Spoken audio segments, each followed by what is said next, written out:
In the bustling city of Tokyo, Light Yagami, a brilliant and highly ambitious high school student, was widely regarded as one of the top students in all of Japan. He had dreams of following in his father's footsteps, who was a dedicated and respected detective.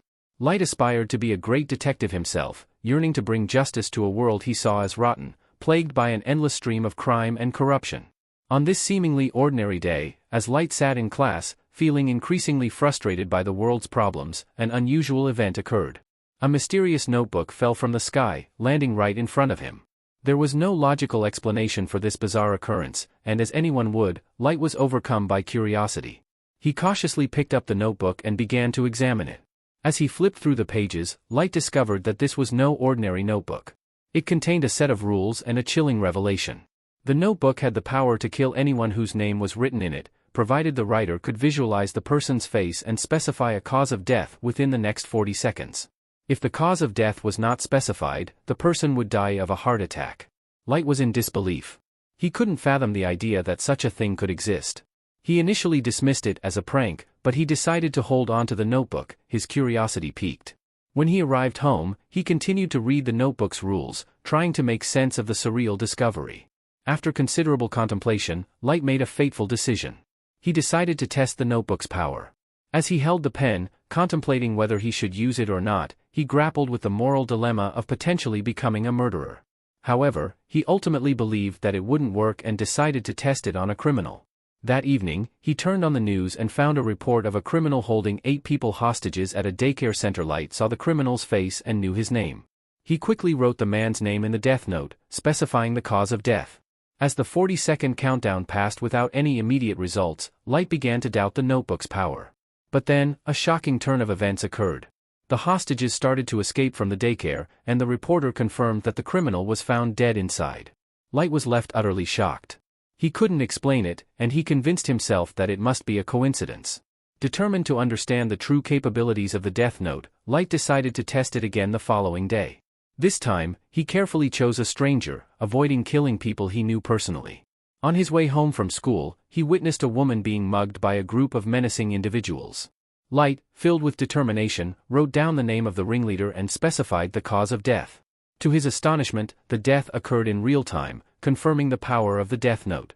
Light was faced with a profound realization: the notebook he possessed was not a prank but a terrifying instrument of death. As time passed, Light Yagami continued to wield the death note, writing down the names of criminals, all while maintaining an air of pride and determination. In his room, he proudly gazed at the growing list of names, feeling that he was the harbinger of justice, the one who would cleanse the world of its criminal elements. However, his confidence was soon shaken when a strange and eerie figure appeared in his room.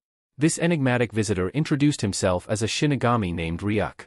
Initially, Light was petrified by Ryuk's presence, but the Shinigami assured him that he meant no harm.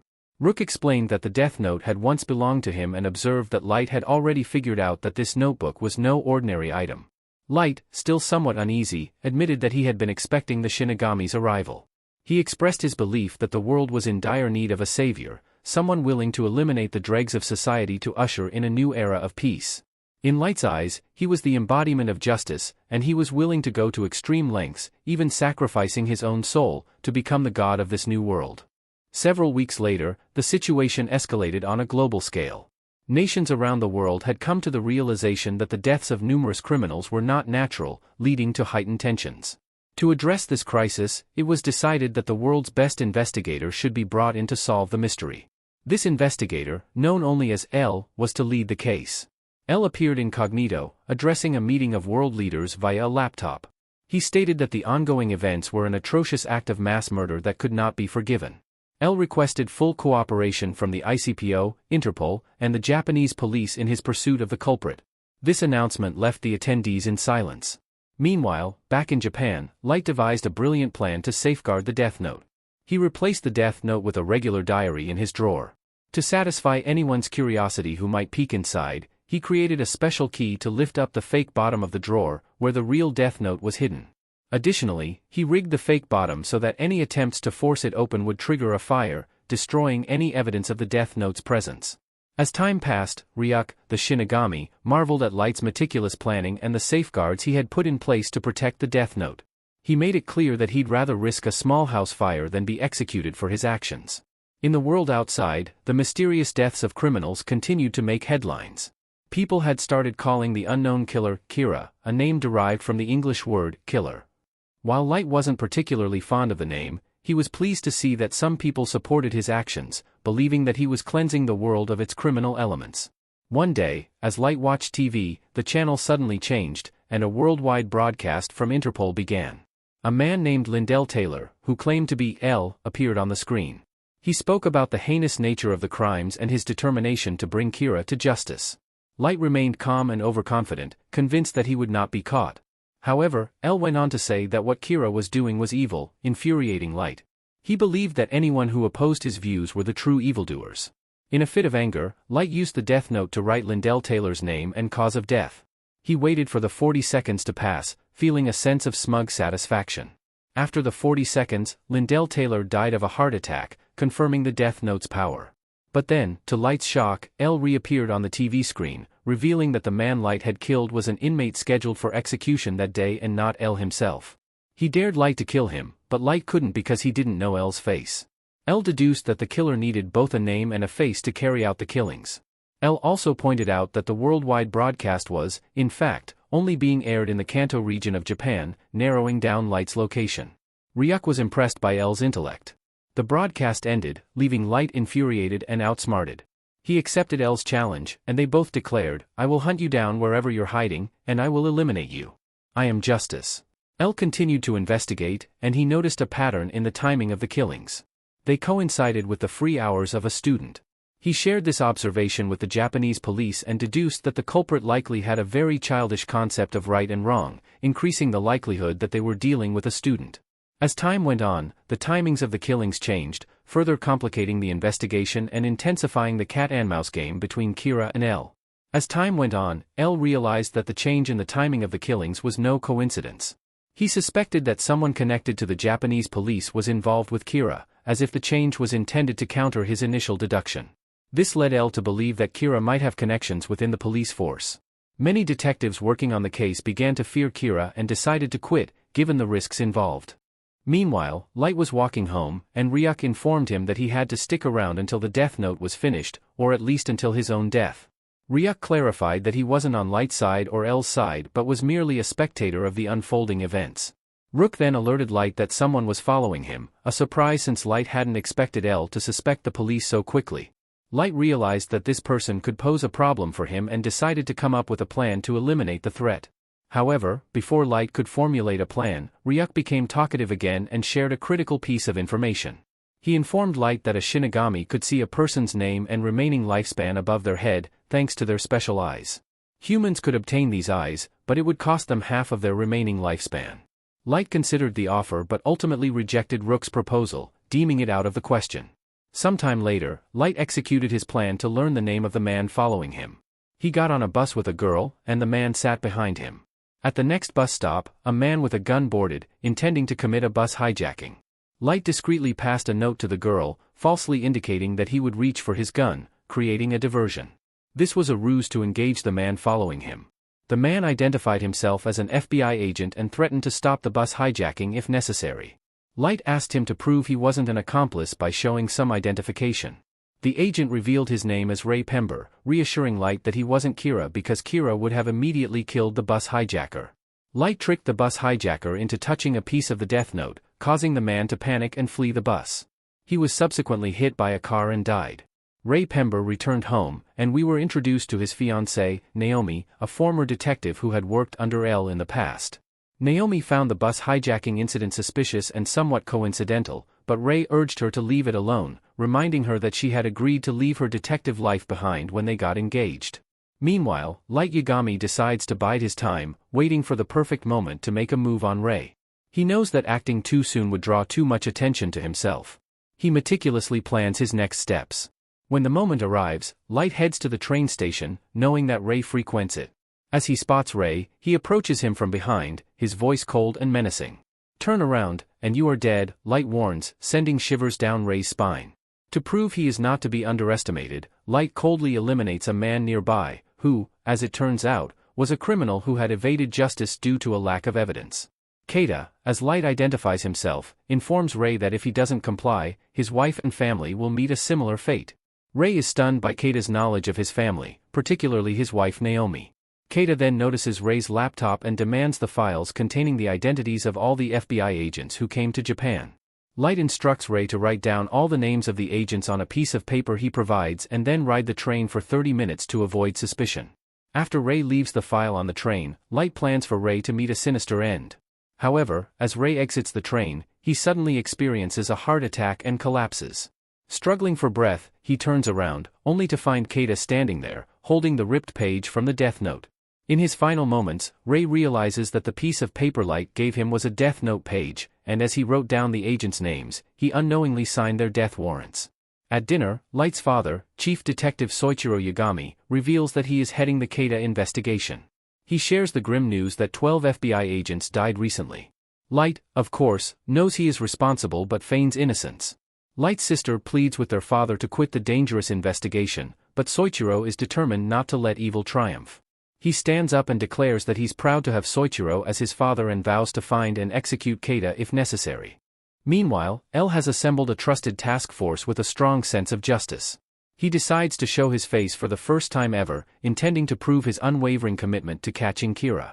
The task force locates the hotel where L is staying and enters with anticipation. To their surprise, when they open the door, they find a young boy standing before them.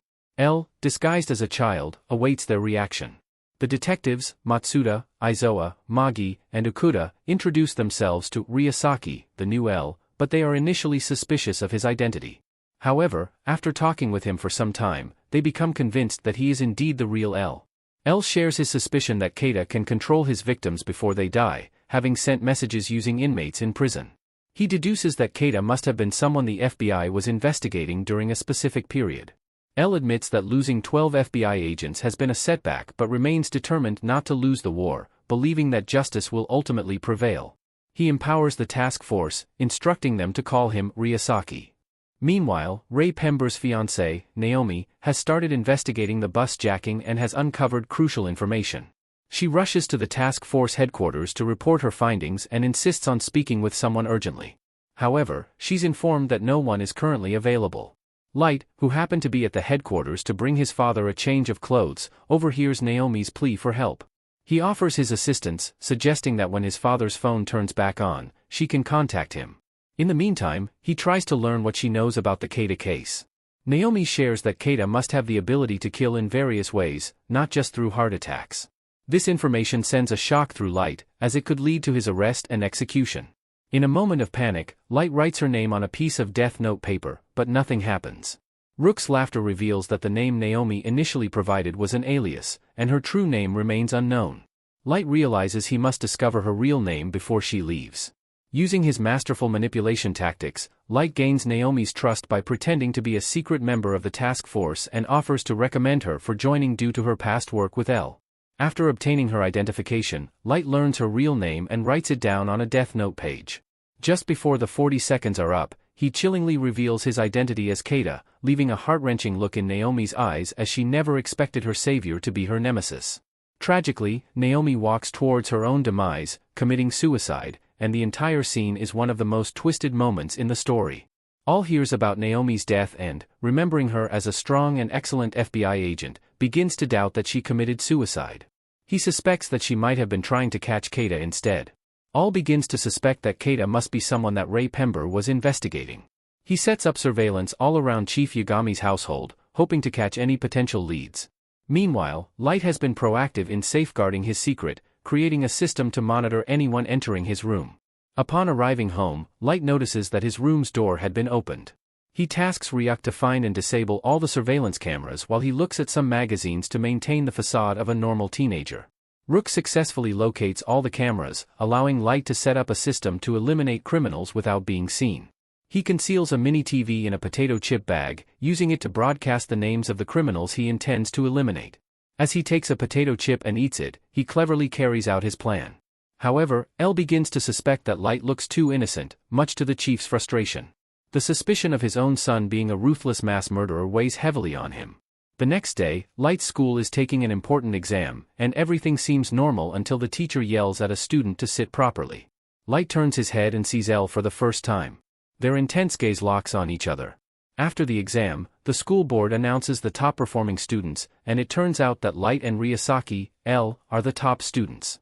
Observing their contrasting appearances, the other students note that Light seems like a sheltered genius groomed for success, while L appears to be a mad genius. After the award ceremony, L approaches Light and drops a bombshell, telling him that he's L, to see how he will react.